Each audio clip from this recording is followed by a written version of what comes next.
really closely fought competitive cricket. Well, the floodlights have been on for a while and the atmosphere is building, so we should be in for a great night's cricket.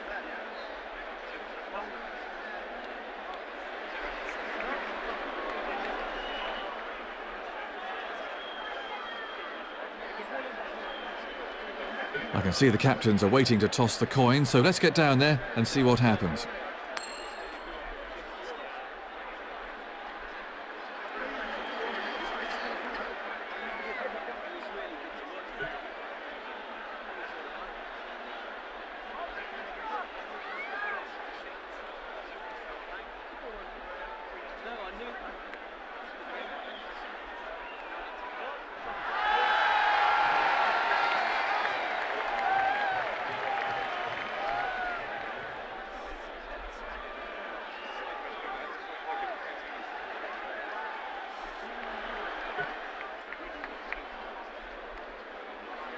David Gow is with me in the commentary box for this match. David, you were out in the middle a few minutes ago. What are your thoughts? Thanks, Jonathan, and good evening, everyone. This pitch is really super, an excellent cricket wicket.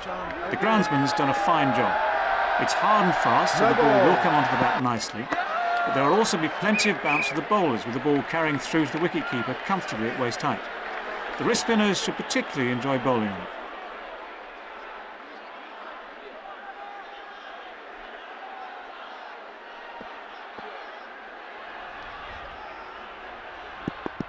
He's got the edge. Keeper's end!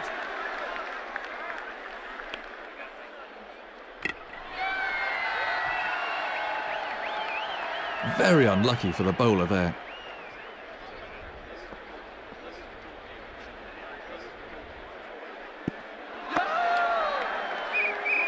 That's wonderful bowling from the seam bowler.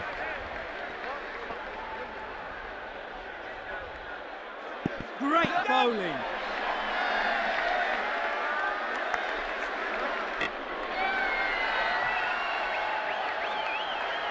That's so frustrating for the bowler.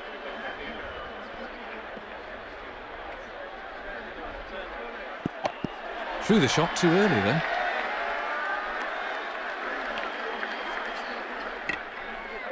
No run taken off that ball.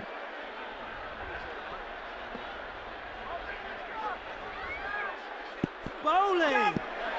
Keeper's end!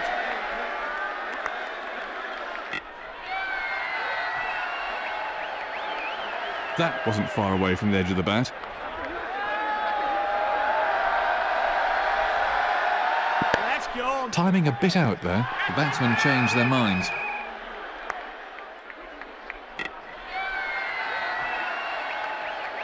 He's conceded 4 off the over. The off-spinner to start a new spell. The left arm over the wicket. Great bowling! Mix up here.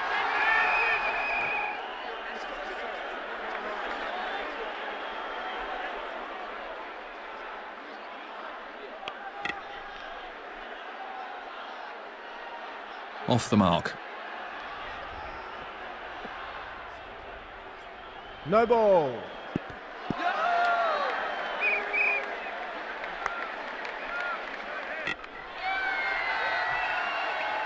You can't afford to bowl too many no balls in one-day cricket. Run it! Stay They're in there. disarray.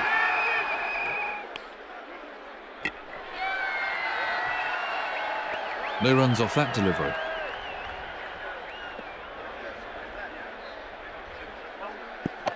Yes!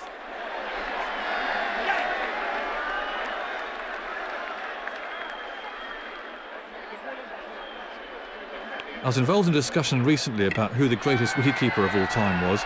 It's not an easy question to answer, as the role of the wicketkeeper has changed somewhat in the modern era, with the emphasis being placed on batting skills rather than pure wicketkeeping skills. Many of the obvious choices were bandied about: Alan Knott, Les Ames, Rodney Marsh, Ian Healy and so on. But one name came up that surprised me, and that was Andy Flower. Looking at his record, it's pretty impressive, with a test batting average in excess of 50. How would you rate him, David? Yeah, the greatest keeper of all time. I'm going to have to say Alan Knott, only because he's the one I've had the closest look at. Notty was supremely good, stood up to the stumps as well. Just imagine that combination, Knott and Underwood.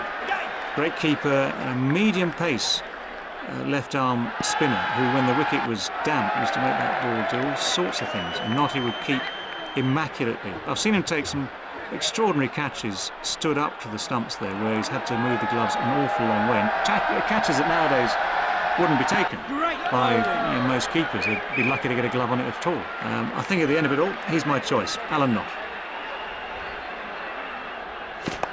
Just the one. And again. Keeper's end.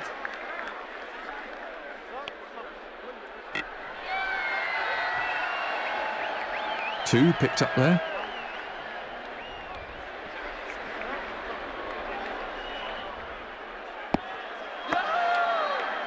He was beaten all ends up by that one. Great bowling. Nothing scored there.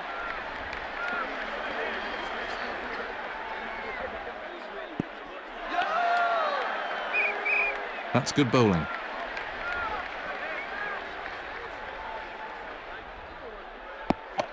Yes.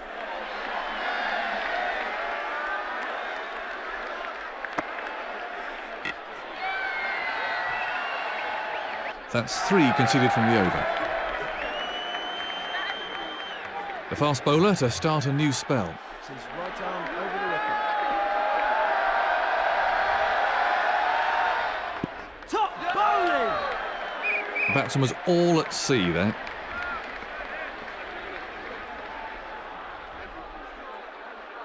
Bowling. Got it.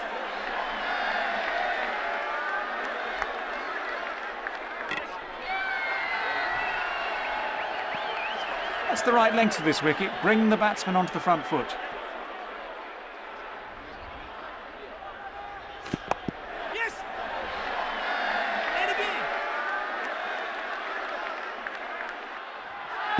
Super shot. That was 4 runs as soon as he hit it.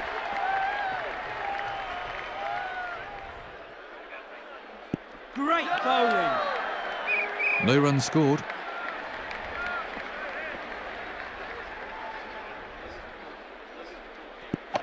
Just the one. And again.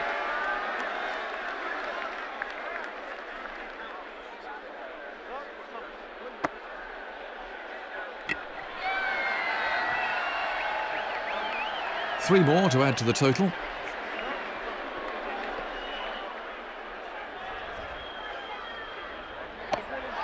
Oh, he's dropped it. Another chance goes begging. That really is not good cricket.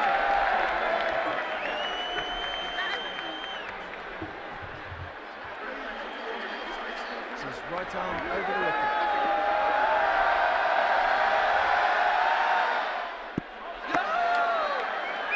That's so frustrating for the bowler.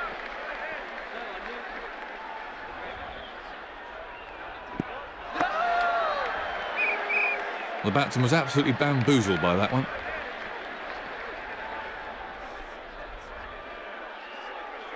Nice one. They're having a shout.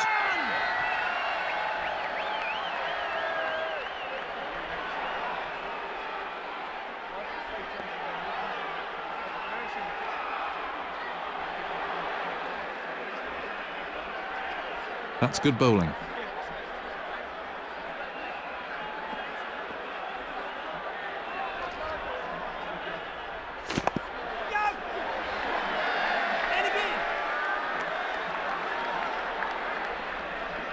So, David, here's a question I was asked recently that I'd like to pose to you.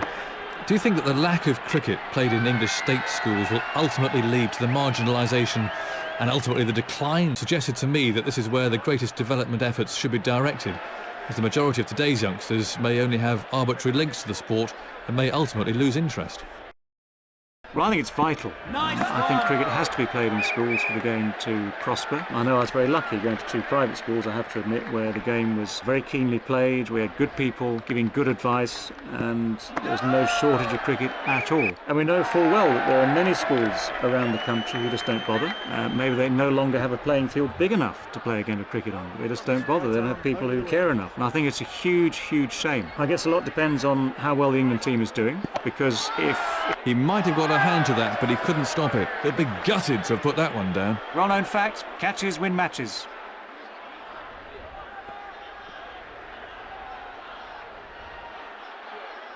If you want.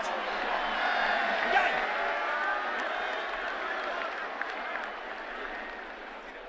So, David, who do you consider to be the greatest left-handed batsman of all time? Well, I was lucky to watch 2 when I was growing up. One of them was Gary Sobers, who, with apparently little effort, seemed to hit the ball tremendously hard. There was a great film made of that 200 he made at the MCG, dispatching Dennis Lilly to all parts of the MCG. But that was one of the finest displays you'll ever see by any batsman. There's an honourable mention for a fellow called Graham Pollock. First time I went to watch a test match at Trent Bridge in, it must have been about 1965, and Graham Pollock made 100. Pollock was the left-hander. Another man who hit the ball supremely hard. Then the next time I saw him play, I went as a schoolboy to tour South Africa in 1974. We watched a game at St George's Park in Port Elizabeth. Out!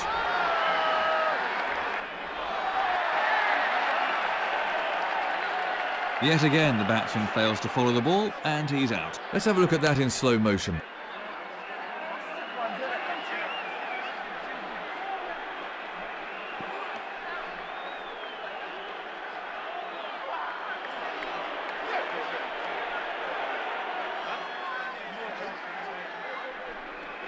Real concentration required from the new batsman here.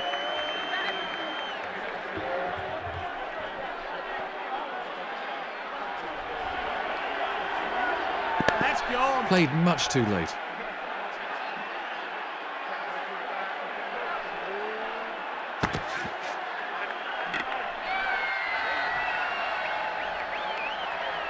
And the end of the over.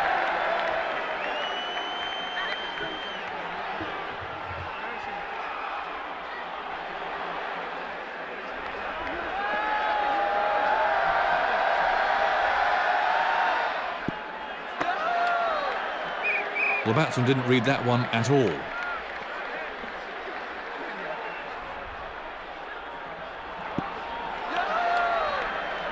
No run there.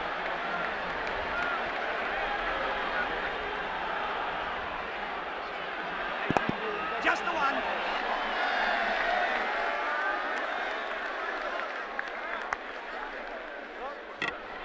He's proving a bit expensive, isn't he, David? Yep, it's not proving to be his day at all with the ball, is it? His lines have been wrong, his lengths haven't been that good either, and he's just not been consistent enough. If you're going to bowl at this sort of level, the first thing you need is some sort of control, and he's just not had it today. One more onto the team total.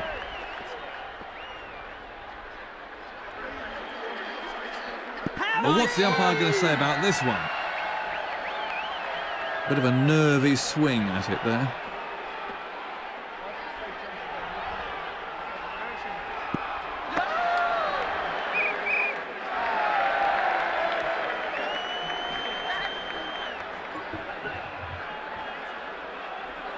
A fast bowler to start a new over.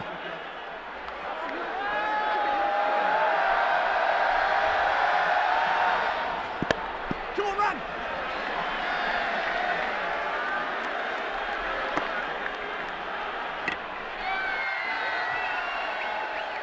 One more run there.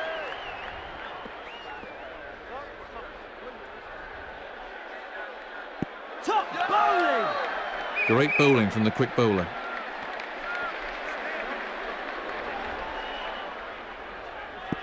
Well bowled. He wasn't there for very long, as his score shows. Let's have a look at that in slow motion.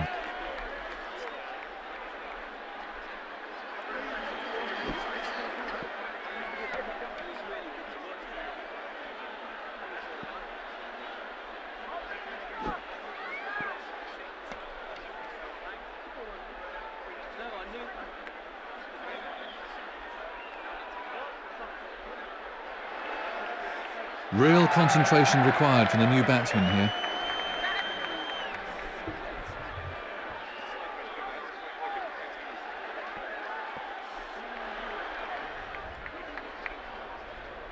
That must be close.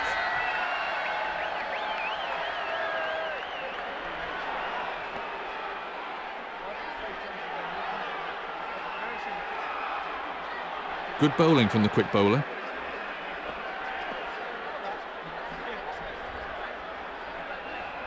He uprooted his middle stump with a snorter of a delivery. That's a long walk back when you haven't scored many runs. Let's look at that again.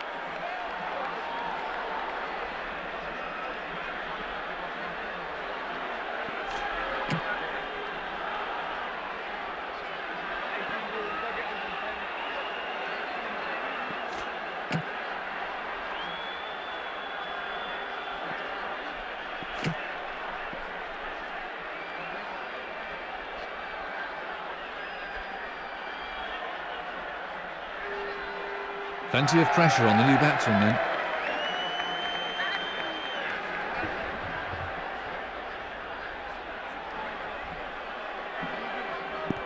Come on, run! Stay Mix up there. here. Keeper's end!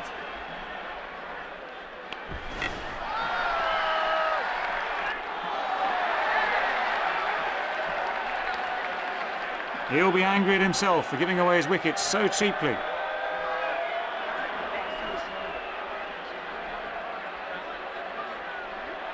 I'm sure the new batsman will look to play himself in. 2 runs conceded in the over then. A slow bowler to start a new spell.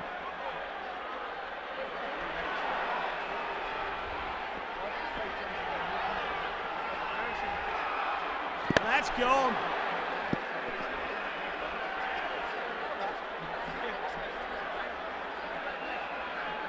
Keeper's end!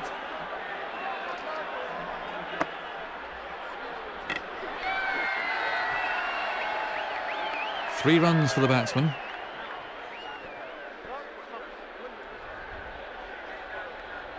That's out. That was a vital wicket, as now the tail is exposed. He's heading back to the pavilion with no runs to his name. Let's have a look at that again.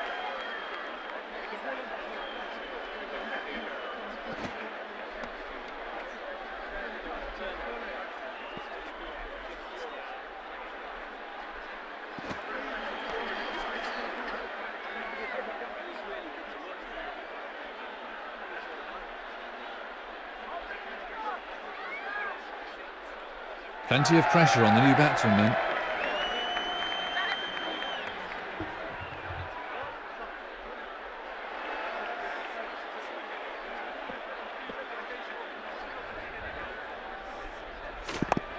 Come on, run!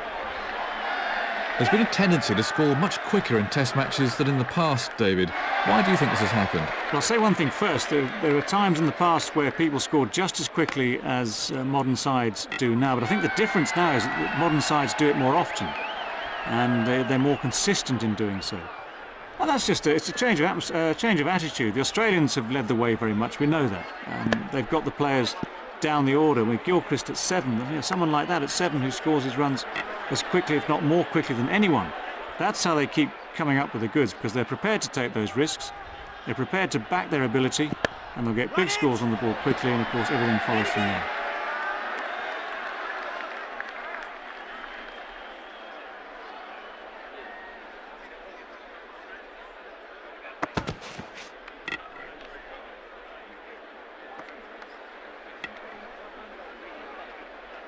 He's been all over the place this over.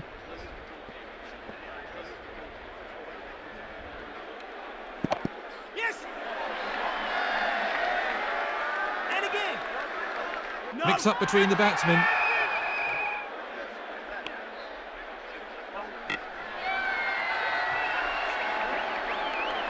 Another over gone.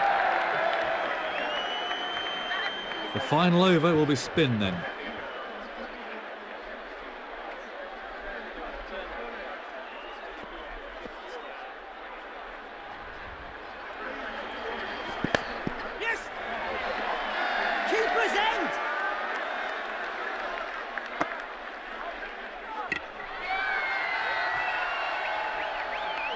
So another single there.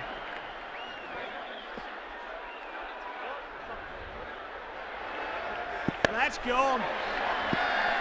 Keeper's end.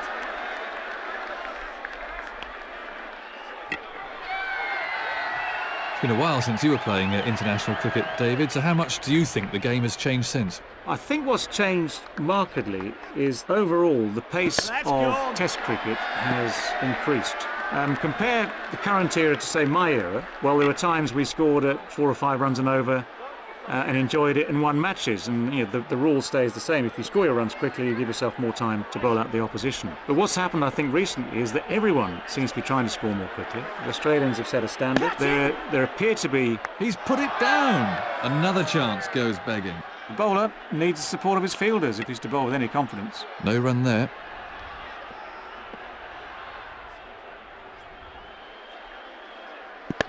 Yes. And again.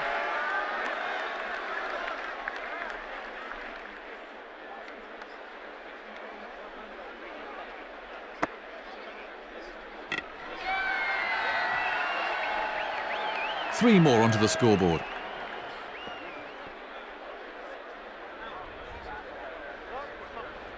Big appeal. That brings the innings to a close.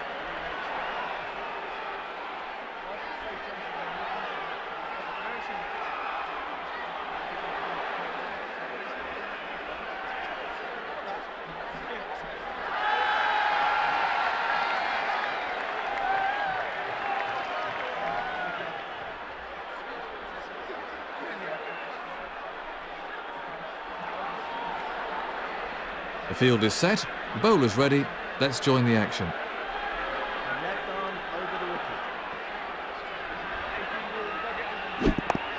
Go! He sent him back. He's gone without troubling the scorers. Let's see that in slow motion. Dreadful judgment by the two batsmen. That's throwing wickets away. The new man in can't afford any lapses in concentration here.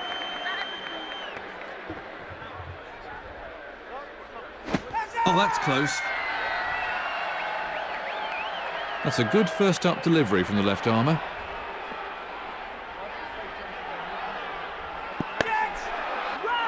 Batsman played safe there. He plays that shot really well. It does bring him a load of runs. He placed that superbly.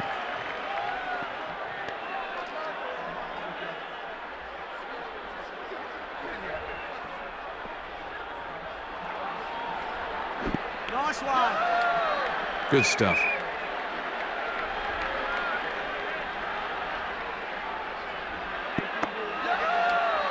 Good bowling from the spinner.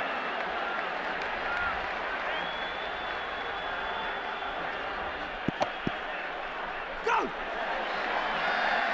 Again!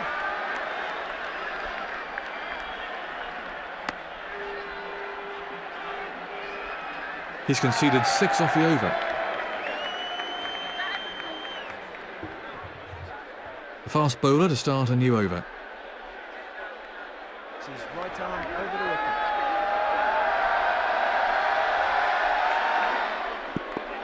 Thin edge.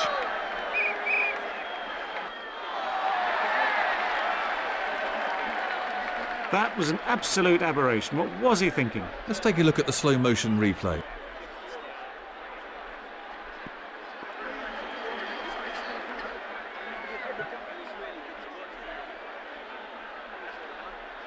Serious pressure on the new man in then.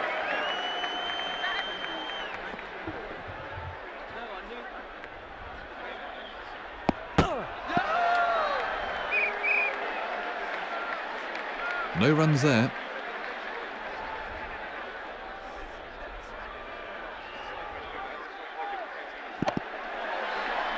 Run! Bowler's in! Do you think it's a good ploy to include left-handed batsmen in your lineup when faced with leg spinners of this quality, David? Well, the easy answer, you just want to play good players against leg spinners. Whether you're left or right-handed, if you're a good player, you'll have the method to maybe deal with it. But left-handers, yes, they've always traditionally done pretty well against the wrist spinner, against the leg spinner, because they just seems to fit, doesn't it? And the leg spinner, the orthodox leg spinner, comes back into the left-hander, and you can cover that. And if you, as long as you can pick the googly, you can normally get away with that too. Leave it or cut it, whatever it takes. But you just need good players. And the only problem, of course, I've got to say this: the only problem the left-handers have is that if there's a bit of rough outside off stump, and you've got someone like Shane Warne, any leg spinner of any quality going into that rough, well, it's very, very hard to predict the bounce and the turn from the rough. That was a really classy shot. And the end of the over. The left-hander to start a new spell. The left arm over the wicket. No ball. Strike ball. Run.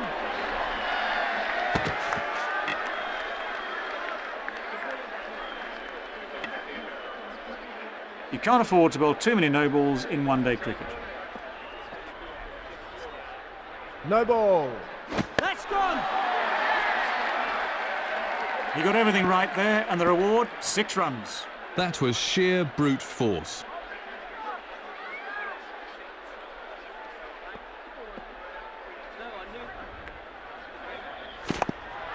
Go. Bowler's in. And again. Batsman played safe there.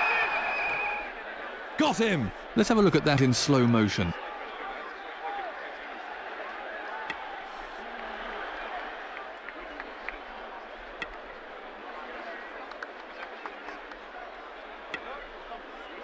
Brilliant fielding. That sort of thing can really change the course of a match.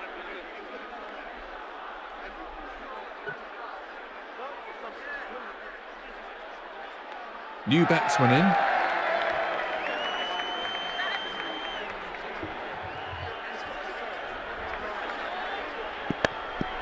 Just the one.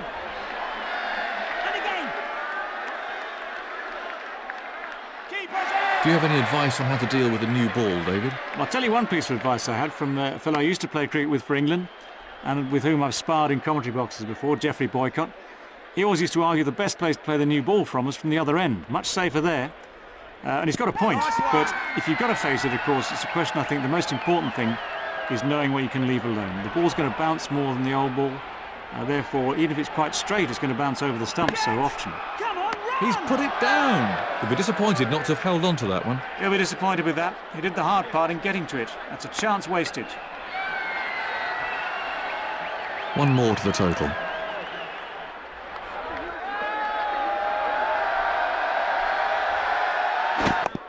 Beautifully Just the played. one. His timing's perfect today.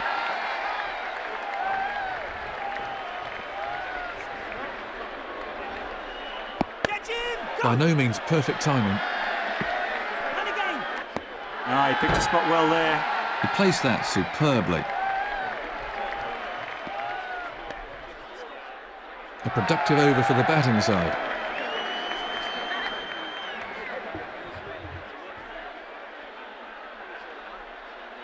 It's his right arm over the wicket.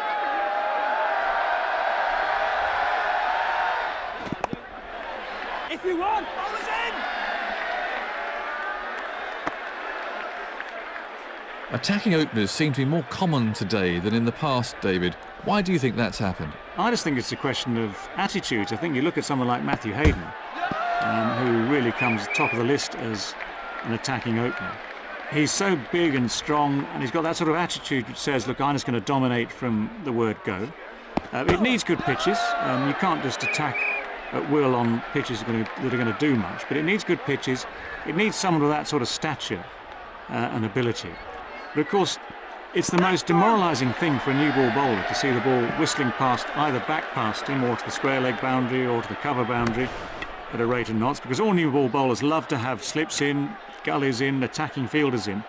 And as soon as they start hemorrhaging runs, well, it means that the balance of power has changed. So if you've got someone like a Matthew Hayden or a Jayasuriya, anyone of that sort of ilk, who can really hit that new ball hard and take advantage of fields that are set in attacking modes, then of course it just changes the balance of power. It changes the whole balance of the game and gives the power back to the batsman. Run. Again. Bowler's in.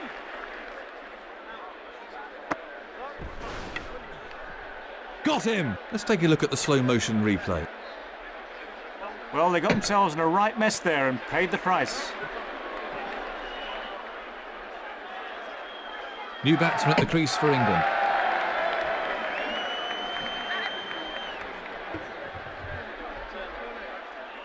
The off spinner to start a new spell. His right arm over the wicket. Get him! He's gone without troubling the scorers. That breakthrough now exposes the tail.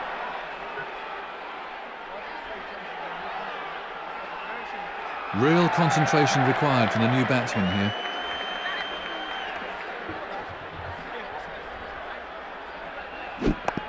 Lovely shot. Just the one! And again! Fortunate to be off the mark with a boundary, but that could easily have ended with a long walk back to the pavilion for a duck.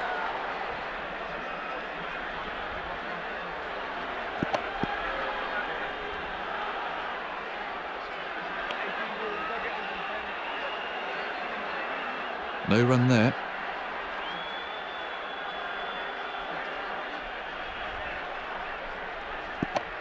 Not timed to perfection. No run taken off that ball.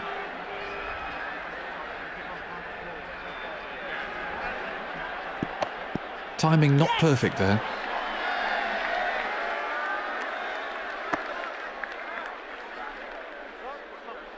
One more onto the team total.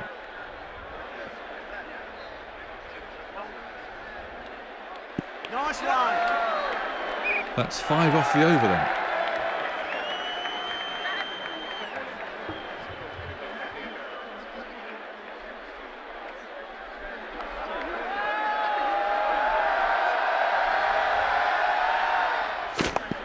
He's hit that very hard. Again!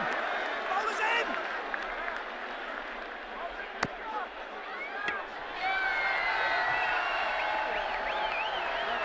Another 2 added.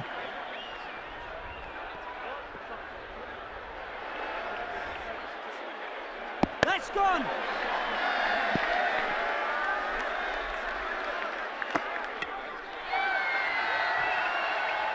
That's 1 more onto the score.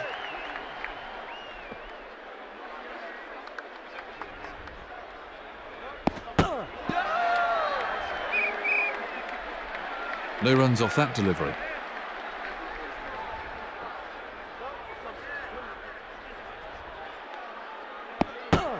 Very twitchy, far too early on the shot. Well, you could say the bails were nearly removed there.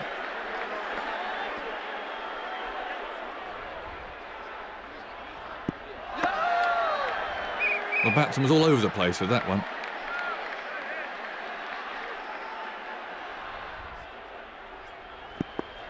Thin edge. Come on, run! Again!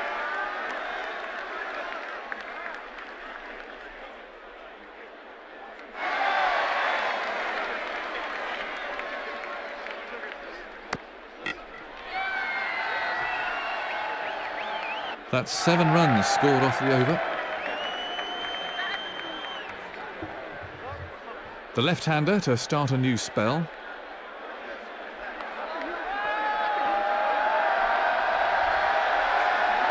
Top bowling!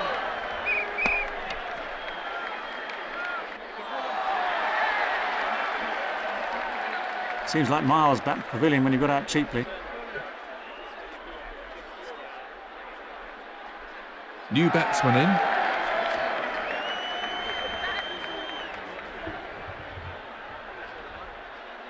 Great bowling!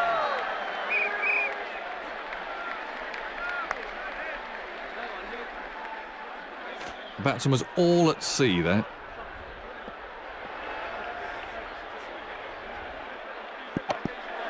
Come on, run!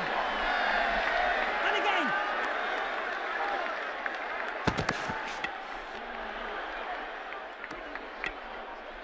2 more picked up.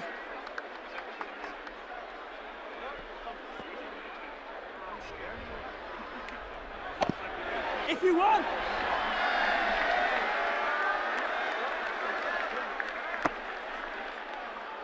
It's all over.